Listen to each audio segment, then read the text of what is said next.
जय श्रीमन्नारायण, जय श्री विष्णु। पुत्रदा, आज पुत्रदा एकादशी है, अर्थात पुत्र को देने वाली। वर्ष में 2 एकादशी आती हैं, एक सावन शुक्ल पक्ष में पवित्रा अर्थात पुत्रदा, वो भी पुत्र को प्रदान करने वाली है, और ये पौष के शुक्ल पक्ष में। तो आज की कथा हम लोग सुनते हैं। देर न करते हुए भगवान श्री कृष्ण स्वयं युधिष्ठिर से कहते हैं कि पौष के शुक्ल पक्ष की एकादशी का नाम है पुत्रदा। ये प्राणी के मनोकामना को पूर्ण करने वाली है और संतान को प्रदान करने वाली है। कथा ऐसी है, भद्रावती नगरी में एक राजा थे जिनका नाम था संकेतामन, राज करते थे।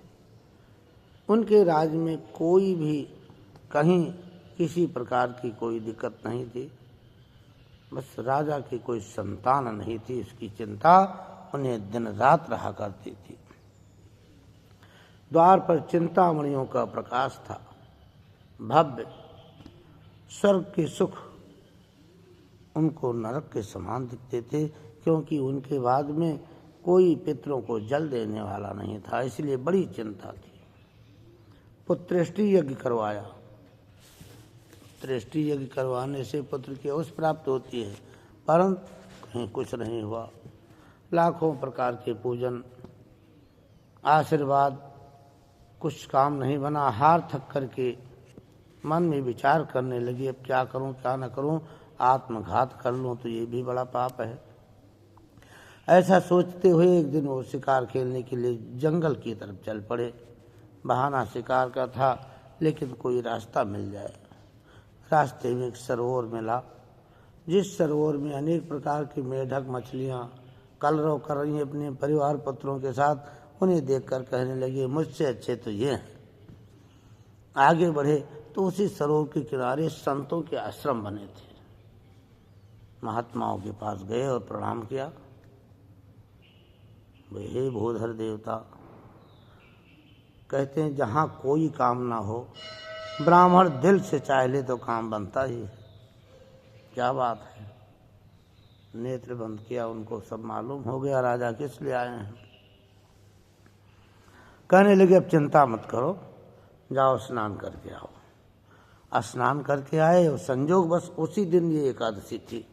ये कथा उन महात्माओं ब्राह्मणों ने खुद सुनाया राजा को, और राजा को आशीर्वाद दिया। बोले, जाओ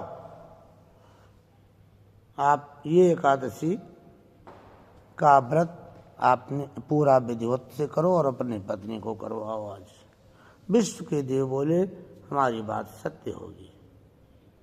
ऐसा कहकर आशीर्वाद दे दे, और राजा बड़े श्रद्धा के साथ गया। रात्रि भर जागरण किया।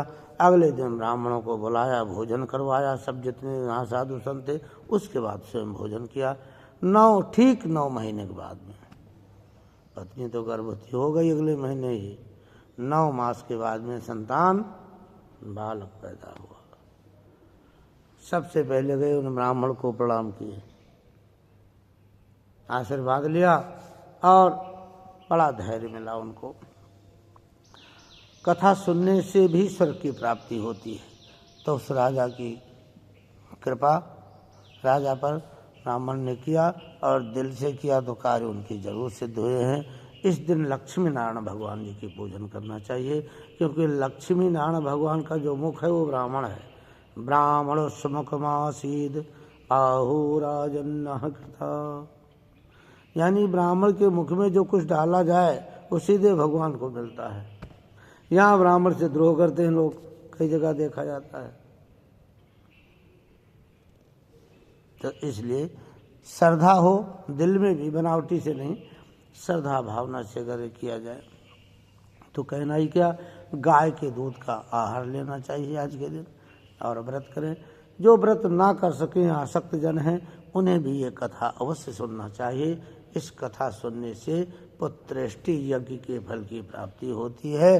बोल श्री विष्णु भगवान की जय।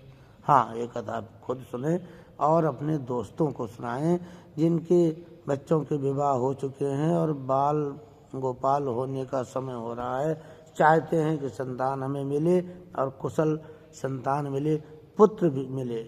पुत्र की प्राप्ति करने की इच्छा वाले श्रद्धा से इस कथा को सुने और भगवान नारायण की पूजन करें सात्विकता से, तो अवश्य उनकी कामना पूरी होती है। बोलो विष्णु भगवान की। ओम नारायण।